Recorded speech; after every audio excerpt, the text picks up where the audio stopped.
This episode of On the Record is brought to you by Ingersoll Tillage, specializing in seedbed solutions. Whatever seedbed challenges you have, Ingersoll can give you the right tools to get the job done. For more information, visit ingersolltillage.com. I'm Executive Editor Kim Schmidt. Welcome to On the Record. Here's a look at what's currently impacting the ag equipment industry.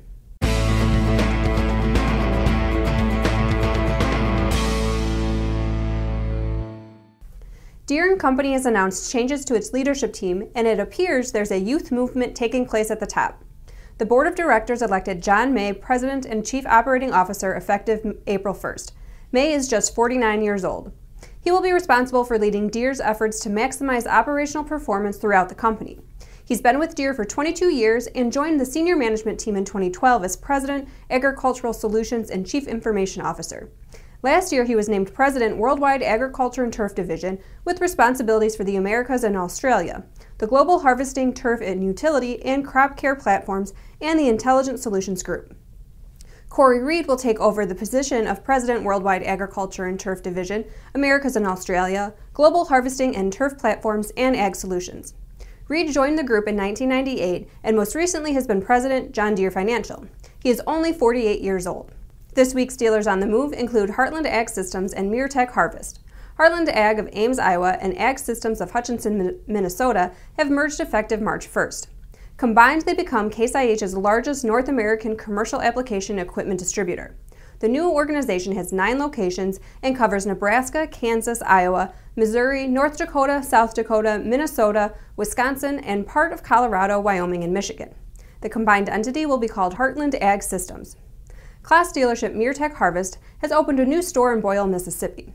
The dealership also has stores in Jonesboro and Stuttgart, Arkansas, and Sikeston, Missouri. Now here's Jack Zemlicka with the latest from the Technology Corner.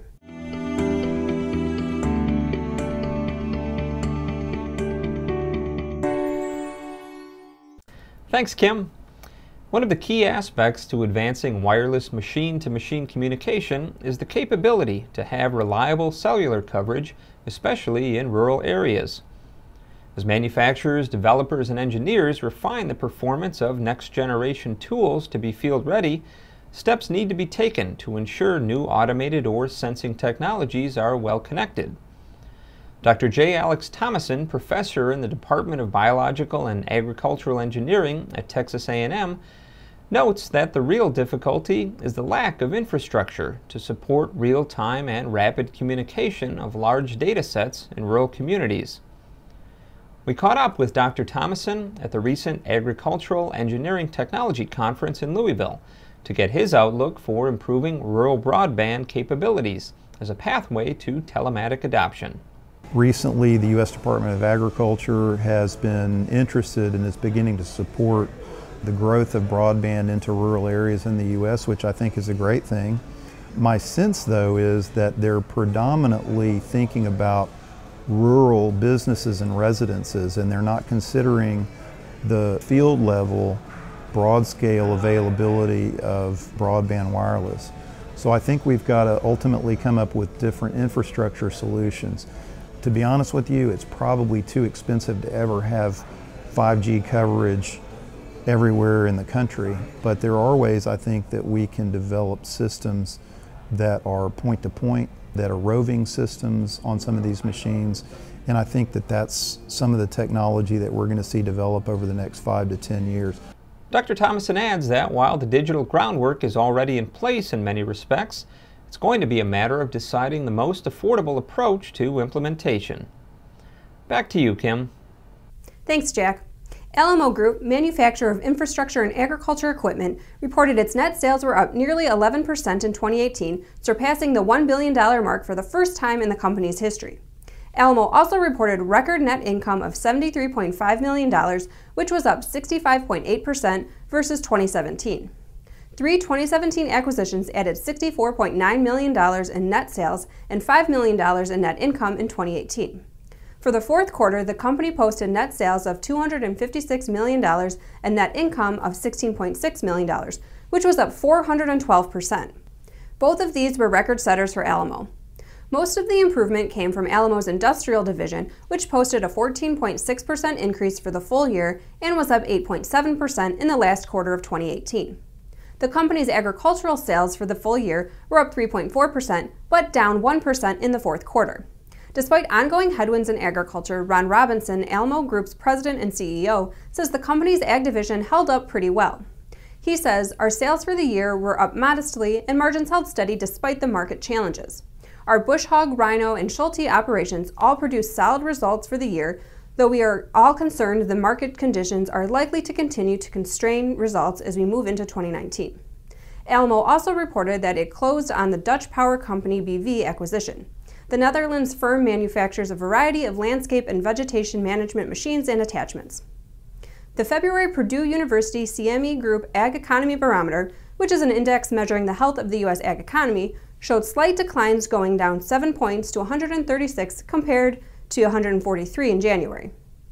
The index of current conditions dropped from 132 in January to 119 in February, and future expectations fell 3 points in February to 145.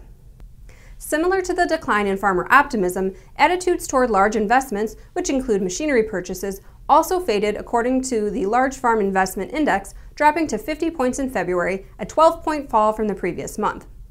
The report's author said, since payments from the Market Facilitation Program are complete, farmers' attitudes towards making large investments have fallen. Overall, farm equipment sales in January were up in comparison to the previous year, with U.S. high-horsepower tractor sales up 5.3% and U.S. combine sales up 14.5%. On a positive note, USDA's Economic Research Service updated its farm profitability projections for 2019 on March 6th. It reported that inflation-adjusted U.S. net cash farm income in 2019 is forecast to increase $2.7 billion, or by 2.9%, to $95.7 billion. Net farm income is forecast to increase $5.2 billion, or by 8.1%, to $69.4 billion. ERS says the 2019 forecast increases are due to a combination of lower production expenses, which are subtracted out of the calculation of net income, and increases in the value of agricultural sector production. These factors contributing to higher income are expected to more than offset the forecast decline in direct government farm payments. If forecast increases are realized, net farm income and net cash farm income would be 22.9% and 11.5% below their respective averages calculated over the 2000 to 2017 period. AgGrowth International, the Winnipeg-based manufacturer of equipment systems to store, blend, convey, and process seed and grains, has acquired IntelliFarms. IntelliFarms provides technology-based hardware and software products for monitoring grain conditions and storage for growers and grain processors. Founded in 2001 and headquartered in Archie, Missouri, IntelliFarms offers a technical expertise in sensor technology, embedded electronics, and Internet of Things infrastructure for grain storage and bin management. Overall, we view the acquisition of IntelliFarms as positive as it serves to expand AGI's controls, technology, and project management capabilities, David Newman, analyst with Desjardins Capital Markets, said in a note. The acquisition is in line with the company's growth strategy of becoming a global provider of bundled solutions to farm and commercial customers. And now from the Implement and Tractor Archive. The first Steiger tractor was inspired by a Wagner tractor, authorized by an optimistic banker and built by a hands-on family of farmers. John Steiger and his sons Douglas and Maurice grew up farming in northwestern Minnesota. Struggling with low farm prices and heavy rain, the Steigers survived by running heavy equipment for other farmers for cash. The farm required 2 or 3 men to run the family's 40-horsepower International tractors during harvest.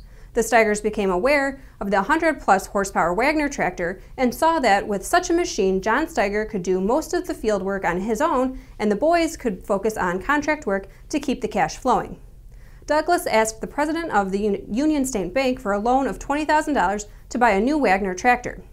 He also suggested that with a loan of only $10,000, he and his family believed they could make such a machine in their shop.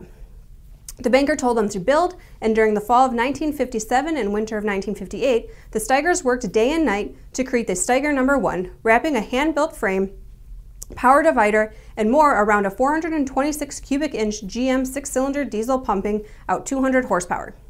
The family started building smaller tractors for the neighbors, and in 2 decades their green machine would become the industry-leading high-technology 4-wheel drive tractor. As always, we welcome your feedback. You can send comments and story suggestions to kschmidt@lessitermedia.com. Until next time, thanks for joining us.